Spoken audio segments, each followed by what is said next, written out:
Welcome to The Good Ride. I'm James Beastie. Thanks for being here while I review the Vans Verse boot. This is the Blake Paul version. I rode the Parker Zimowski version and didn't really have good weather to do a proper review. So I just got this boot to show you something while I talk about the Parker version.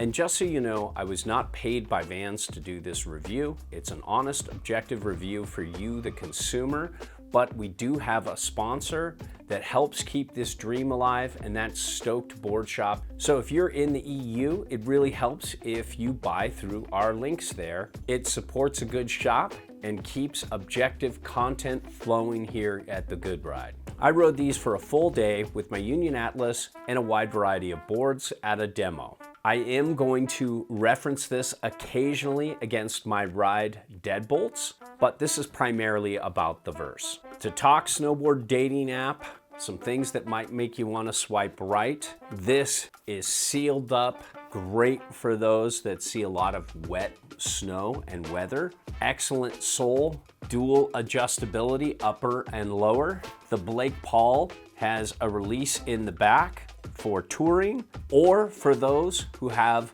bigger calves and need a little extra room there. It's also very well built. Some things that might make you want to swipe left. This is very heavy at 2.8 pounds. Most of the shock absorption is in the insole.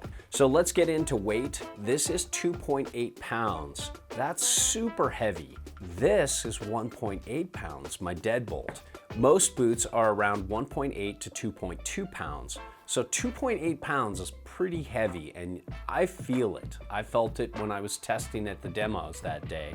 But at least you have a very durable, well-built boot, and we'll get into that more later. When it comes to sizing, this 9 fit me true to size lengthwise. Widthwise, this really surprised me because with most Vans regular shoes, they're super narrow. I'm a 9E, and with Vans shoes, I have to wear a 10.5 to feel comfortable. It's just too tight on the sides. I even still break apart the sides on the 10.5s. With this, day one, I'm comfortable with a 9E.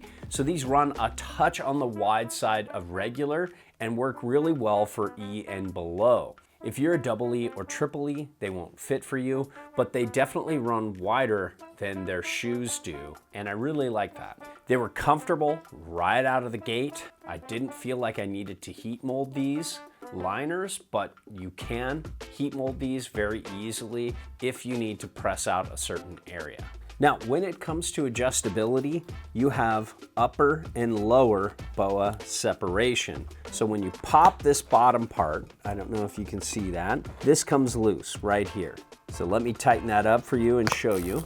And one thing about BOA is it's slow on. It's easy off, but slow on. So this tightens up to here. And then this right here is the top up. So I like that double BOA because you have a little control over upper and lower separation. So this one controls the bottom, this one controls the top, and you have a nice separation between upper and lower. It's very much like my ride boots, except there's just maybe a touch of overlap in comparison to some completely separate double BOAs, but I like it overall. Then you have this strap in the back. If you do some split boarding, you get a little extra stretch here. Or if you're just somebody like me with big calves, you can adjust this a little bit, leave it out just a little wider, and have this stretch out and not feel constricted around your calves, and that's pretty cool.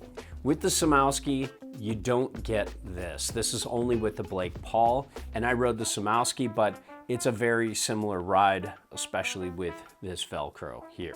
And here we are mid-review, and I just want to ask again for you to help support objective content and the Good Ride by buying through our links to Stoked Board Shop in the EU. They help us stay objective with their support, keep our dream thriving, and they're a great shop. So if you can buy through our links, that would be greatly appreciated.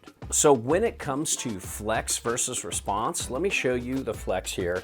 You have a little bit of an easier flex than you would think initially, especially without these plastic inserts. They say between 6 and 9. And when this boot breaks in, I would say it's more like a 5 to 7, but it has good response and it blended well with a wide variety of boards I tested at the demos that day. In comparison to my deadbolt, which is pretty broken in, I have like 20 plus days on these, you can see these still are a touch stiffer, but that's without these inserts in. And what I like about these inserts is they really contour well on the tongue so they don't create any pressure points. And you can put one in to get a little more response on one side and have a little less on the other, or put both in. And what I would do is, if I owned these, I'd ride without these at first, let the boot break in a little bit, and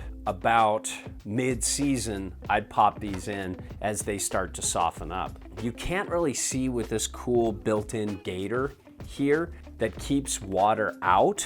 And I don't know if you can see here, but inside this gator, there is a little articulation notch that goes just in a little bit to keep this boot flexing naturally. Then you have this rubber back that goes a little higher with the Samowski and might last a little bit longer, but overall it's gonna be pretty similar. And then you have this more durable plastic shell. And what I really like about this boot is it's good for those who go uphill and want a side hill. This has a lot of support this way for side hilling.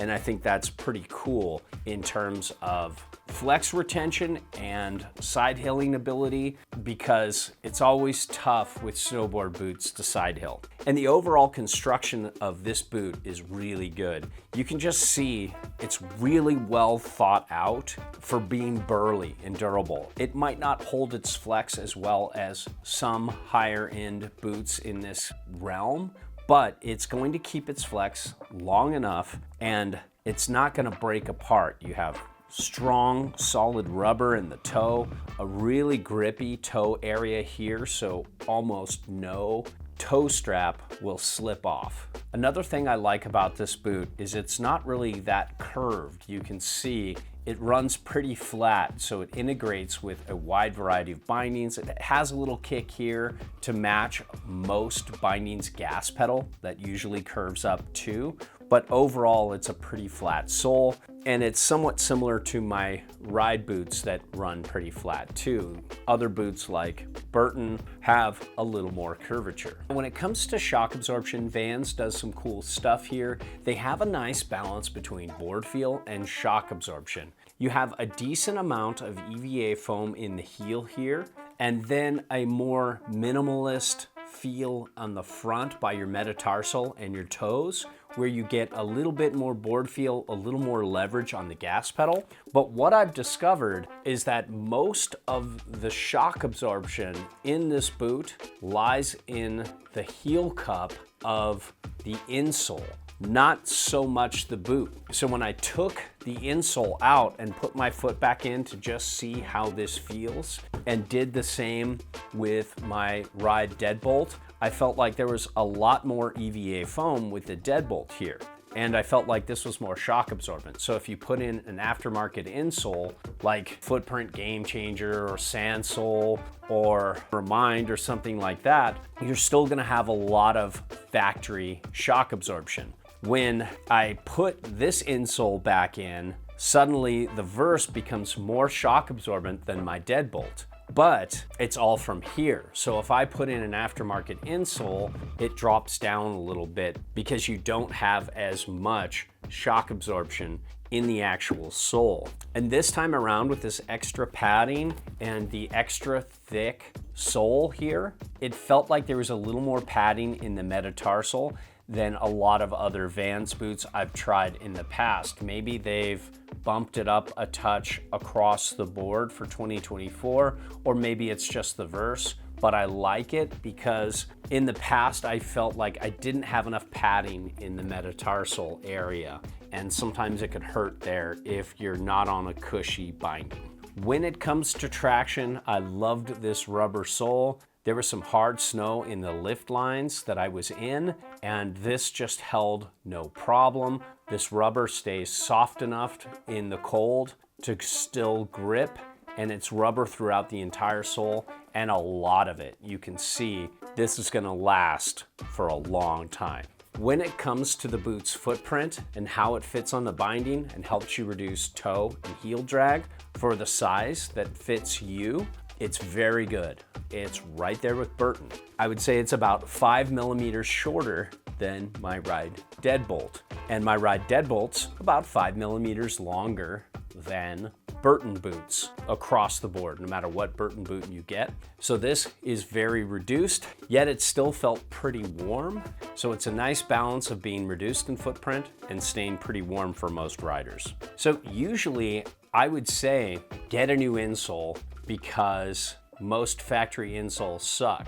But with the Vans Verse, this insole is part of the shock absorption. When you take this out and you put in a factory insole like my Footprint Game Changers or my Footprint King Foam Orthotic Elite, or if you put in like really nice high-end, super expensive custom orthotics completely designed to your feet, like the Sandsole Custom Orthotic here, you lose a lot of shock absorption. So in this particular situation, you might want to try to ride this out. And I would only go aftermarket insole with the Verse if you need aftermarket insoles to correct a particular issue, to make sure you don't have pain or you can function properly. So for the first time in a long time, I would say keep these in here because they really do improve the shock absorption. And one thing, you can see this wrinkle here. Every time I tried to slide my foot in, this pressed up against the toe box and wrinkled up, and then I had to pull my foot out and try it again. And that was with both boots, and it was kind of frustrating. So I'm not sure what's going on here, but I don't like this. I would like them to make this area a little more stiff, but I do like the cush feel of these. So to sum it up, first off, I'd just like to thank Stoked Board Shop for supporting this review. If you're in the EU, buying through our links helps keep our dream alive, and it helps keep us honest and objective. And this Verse is a very burly, well-built, durable boot. It might not have the best flex retention, but it's great for those who split board and ride the mountain. They want something that's good for side hilling. Great if you hike or see a lot of wet, slushy snow. With the Blake Paul version, it's great for people with big calves or people who hike and travel uphill a lot and need that negative flex, but it's not going to be a problem going downhill. It's almost the same as the Samowski boot. Yes, it is heavy, and yes, most of your shock absorption comes from the insole, but other than that, it works with a wide variety of feet, has near excellent adjustability, a pretty versatile response with these little added inserts, and overall, it's just a very well thought out boot, and I think it could work for a wide variety of riders. There you have it.